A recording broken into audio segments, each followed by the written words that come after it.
Assalamualaikum warahmatullahi wabarakatuh. Alhamdulillah kita akan akhiri materi kuliah makroekonomika ini pada pertemuan ke-13 dari kuliah makroekonomika pada program studi manajemen Fakultas Ekonomi dan Bisnis Universitas Muhammadiyah Profesor Dr. Hamka. Pada pertemuan ke-13 ini kita akan membahas tentang neraca pembayaran, di mana materi ini saya akan sajikan dalam beberapa bagian, dalam 3 bagian. Bagian pertama ini kita akan membahas secara umum tentang pengertian, tujuan, komponen, macam, dan fungsi neraca pembayaran. Pengertian neraca pembayaran. Neraca pembayaran adalah catatan yang sistematik tentang transaksi ekonomi internasional antara penduduk negara itu dengan penduduk negara lain. Menurut Balance of Payment Manual yang diterbitkan oleh IMF, International Monetary Funds, definisi neraca pembayaran internasional Balance of Payment adalah suatu catatan yang disusun secara sistematis tentang seluruh transaksi ekonomi yang meliputi perdagangan barang dan jasa, transfer keuangan dan moneter antara penduduk suatu negara dengan penduduk luar negeri untuk suatu periode tertentu, biasanya 1 tahun. Dari definisi di atas dapat dikemukakan bahwa balance of payment atau neraca pembayaran merupakan suatu catatan sistematis yang disusun berdasarkan suatu sistem akuntansi yang dikenal sebagai double entry bookkeeping, sehingga setiap transaksi internasional yang terjadi akan tercatat 2 kali, yaitu sebagai transaksi kredit dan transaksi debit. Tujuan penyusunan neraca pembayaran atau balance of payment. Yang pertama adalah mengetahui peranan sektor eksternal dalam perekonomian suatu negara. Peranan sektor eksternal tercermin antara lain dari besarnya jumlah permintaan produk domestik oleh bukan penduduk, atau sebaliknya. Semakin besar permintaan terhadap produk domestik oleh bukan penduduk yang tercermin dari nilai ekspor negara bersangkutan, semakin besar pula peranan sektor eksternal dalam pembentukan produk domestik. Kedua, untuk mengetahui aliran sumber daya antar negara. Berdasarkan neraca pembayaran dapat diketahui seberapa besar aliran sumber daya antara suatu negara dengan negara-negara lainnya, sehingga terlihat apakah negara tersebut merupakan pengekspor barang atau modal, atau sebaliknya sebagai pengimpor barang atau modal. Yang ketiga, mengetahui struktur ekonomi dan perdagangan suatu negara. Dengan mengamati perkembangan neraca pembayaran, dapat diketahui pola umum kegiatan perekonomian suatu negara dalam berinteraksi dengan negara lain, seperti ketergantungan sumber pendapatan nasional dari hasil ekspor produk pertanian dan ketergantungan sumber pembiayaan investasi dari negara lain. Yang keempat, mengetahui permasalahan utang luar negeri suatu negara. Berdasarkan catatan transaksi modal dan keuangan di neraca pembayaran, dapat diketahui seberapa jauh suatu negara dapat memenuhi kewajibannya terhadap negara lain. Yang kelima, mengetahui perubahan posisi cadangan devisa suatu negara. Bertambah atau berkurangnya posisi cadangan devisa terkait dengan surplus atau defisit neraca pembayaran.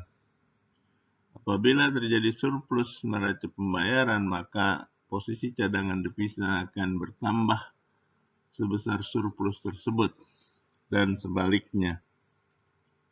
Yang keenam, dipergunakan sebagai sumber data dan informasi dalam penyusunan anggaran devisa, foreign exchange budget. Dengan memperhatikan surplus dan defisit neraca pembayaran pada tahun tertentu, dapat ditentukan besarnya kebutuhan devisa untuk anggaran tahun berikutnya, sekaligus dapat ditentukan besarnya pinjaman yang diperlukan. Yang ketujuh, dipergunakan sebagai sumber data penyusunan statistik pendapatan nasional. Statistik neraca pembayaran diperlukan dalam perhitungan pendapatan nasional, mengingat salah satu variabel pendapatan nasional adalah nilai ekspor, impor barang dan jasa yang tercatat dalam neraca pembayaran. Neraca pembayaran Indonesia. Perhatikan tabel berikut di sebelah kanan ini. Ini merupakan ringkasan neraca pembayaran Indonesia pada tahun tertentu, tahun terpilih, tahun 1969 sampai tahun 1993 yang terpilih saja, 69, 80, 85, 90, dan 93. Kecuali untuk ekspor dan impor, semua nilai dinyatakan dalam neraca pembayaran itu adalah nilai neto, yaitu nilai yang diterima dari luar negeri dikurangi dengan yang dibayar ke luar negeri. Data-data yang dimuat pada neraca tersebut dapat dijelaskan sebagai berikut. Pertama, ekspor dan impor mengalami perkembangan yang pesat. Dalam tahun 1969, nilai ekspor maupun impor baru mencapai 995 juta dolar. Pada tahun 85, ekspor sudah hampir mencapai 20 miliar dolar dan hampir 2 kali lipat dalam tahun 93, 37,2 miliar dolar. Impor juga naik dengan pesat, tetapi masih lebih lambat dari perkembangan ekspor. Nilai impor mencapai 29,2 miliar dolar pada tahun 1993. Maka pada tahun 1993, neraca perdagangan mengalami surplus sebesar antara 37,2 sampai 29,2 miliar dolar atau 7,988 miliar dolar. Yang berikutnya, neraca jasa-jasa mengalami perkembangan yang pesat. Akan tetapi berbeda dengan neraca impor barang, impor ekspor jasa kurang menguntungkan Indonesia. Nilainya tetap defisit dan makin lama makin besar. Jumlah defisitnya mencapai 10,9 miliar dolar. Ini mengakibatkan defisit dalam transaksi berjalan karena kelebihan ekspor dan impor hanya berjumlah 7,99 miliar dolar. Lalu lintas modal menunjukkan gambaran yang menggalakkan, terutama aliran modal swasta. Aliran bersih modal pemerintah meningkat tahun 1985, tapi sesudah itu merosot. Ini disebabkan oleh aliran keluar untuk membayar hutang pada masa lalu. Aliran modal swasta neto berjumlah hampir 3,45 miliar dolar pada tahun 1993, sedangkan tahun 1969 hanya 71 juta dolar. Sebagai akibat dari kedudukan neraca perdagangan dan aliran masuk modal yang relatif baik, neraca pembayaran Indonesia pada umumnya mengalami surplus. Komponen-komponen neraca pembayaran. Pertama adalah neraca perdagangan, balance of trade. Neraca perdagangan adalah daftar atau neraca yang berisi perbandingan antara besarnya nilai ekspor dengan nilai impor suatu negara dalam jangka waktu 1 tahun. Nilai ekspor lebih besar dari impor, maka negara mengalami surplus dalam neraca perdagangan. Tapi bila ekspor lebih kecil daripada impor, maka negara mengalami defisit dalam neraca perdagangan. Neraca perdagangan surplus disebut juga neraca perdagangan aktif, sedangkan neraca perdagangan defisit disebut juga neraca perdagangan pasif. Yang kedua, neraca jasa.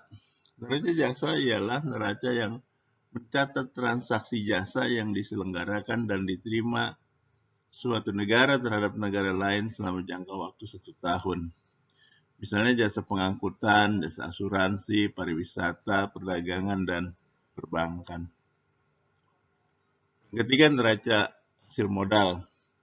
Neraca hasil modal adalah sebuah neraca yang mencatat semua pembayaran dan penerimaan bunga, dividen, upah tenaga asing, serta hadiah-hadiah dari luar negeri. Yang keempat, neraca lalu lintas modal atau capital account. Neraca lalu lintas modal adalah sebuah neraca yang mencatat segala kredit atau pinjaman dari luar negeri dan segala kredit atau pinjaman yang diberikan kepada negara lain. Dalam neraca ini juga dicatat jual beli efek, perdagangan modal asing, bantuan luar negeri, serta pembayaran utang luar negeri. Yang kelima, neraca lalu lintas moneter atau monetary account. Neraca lalu lintas moneter adalah sebuah neraca yang mencatat dan memperlihatkan perkembangan perubahan cadangan devisa suatu negara. Cadangan tersebut terdiri dari emas dan devisa. Macam-macam neraca pembayaran.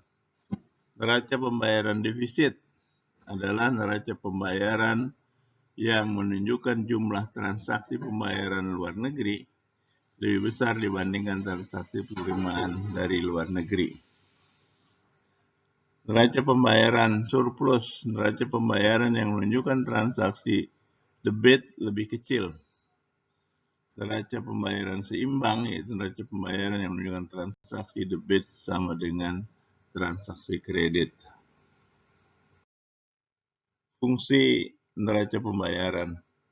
Yang pertama, sebagai alat pembukuan, supaya pemerintah bisa mengambil keputusan yang tepat mengenai jumlah barang dan jasa yang sebaiknya keluar atau masuk dalam batas wilayah suatu negara, serta untuk mendapatkan sebuah keterangan mengenai anggaran alat-alat pembayaran dari luar negeri.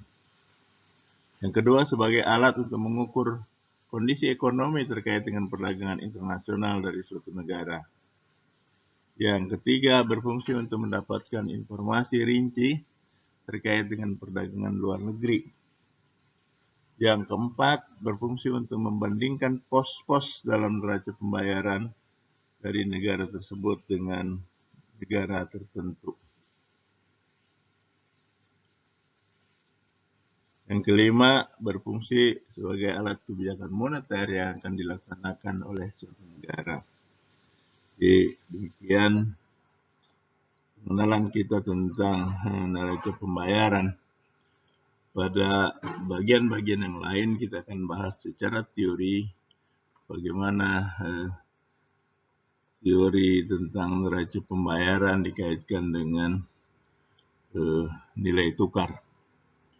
Sekian untuk pertemuan bagian ini. Terima kasih, sampai jumpa di bagian yang lain.